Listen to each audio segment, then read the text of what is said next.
High বন্ধুরা, দেখুন আজ আমি রুই মাছ রান্না করব পেঁপে দিয়ে। পেঁপেটা আমি ধুয়ে পরিষ্কার করে চুলায় বসিয়ে দিয়েছি। আমি কিছুক্ষণ সেদ্ধ করে নিব, কারণ পেঁপেটা সহজে সেদ্ধ হতে চায় না। ঢাকনাটা উঠিয়ে নিলাম, আমার পানিটা বলক চলে আসছে, সেদ্ধ হয়ে গেছে। এখন আমি নামিয়ে নিব।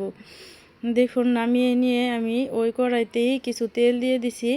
তেলটা গরম হয়েছে, মাছগুলো একে একে সব মাছ আমি ছেড়ে দিতেছি। দেখুন মাছটা প্রায় ভেজে নিতেছি। ভেজে নেওয়া শেষ। এখন একে একে সব মাছগুলো আমি তুলে নিব। একটা একটা করে সব মাছই আমি তুলে নিতেছি। দেখুন দেখতে থাকুন। ভাজা মাছের তেলের ভিতরে কিছু পেঁয়াজ মরিচ দিয়ে দিলাম। পেঁয়াজ মরিচটা কিছুক্ষণ লাড়াচাড়া করে আমি মজিয়ে নিব। দেখুন আমার পেঁয়াজটা মজানো শেষ, আমি মশলা দিয়ে দিছি। মশলাটা এখন আবার আমি নাড়াচাড়া করে নিব। নাড়াচাড়া করে কিছুক্ষণ কষাবো আমি, অল্প কিছুক্ষণ কষাবো। দেখুন আমার মশলাটা কষানো হয়ে গেছে। আমি পেঁপে আর একটা আলু দিয়ে দিছিলাম, তা আমি দেখাইতে পারি নাই। আমার বাচ্চারা আলু পছন্দ করে, তাই একটা আলু দিয়ে নিছিলাম। আমার কষানো শেষ। এখন আমি একটু ঢাকা করে রাখবো।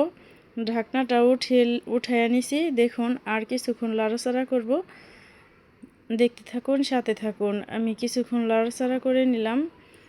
এই তো দেখতে থাকুন। আপনারা এইভাবেই রান্না করব। এই পেঁপে দিয়ে রুই মাছটা খাইতে খুব মজা হয়। ঠিক আছে, আপনারাও বাড়িতে এইভাবে রান্না করে খেয়ে দেখবেন।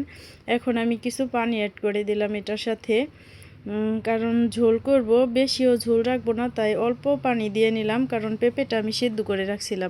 দেখুন পানিটা দিয়ে আমি আর একটু লাড়াচাড়া করছি। এখন আমি আবার ঢাকনা দিয়ে রাখলাম। 15 মিনিট জাল করে নিব। ঢাকনাটা এখন তুলে নিলাম। দেখুন আমার তরকারিটা বলক এসে গেছে। এখন আমি মাছগুলো দিয়ে দিব। সব মাছগুলো আমি দিয়ে দিলাম। আর কিছুক্ষণ লাড়াচাড়া করব। লাড়াচাড়া করে তারপরে আমি আবারও ঢেকে রাখছিলাম, আপনাদের দেখাইতে পারি না। এখন আমার রান্নাটা শেষ। দেখুন কি সুন্দর লোভনীয় কালার হয়েছে। আপনারাও রান্না করে খাবেন। আল্লাহ হাফেজ।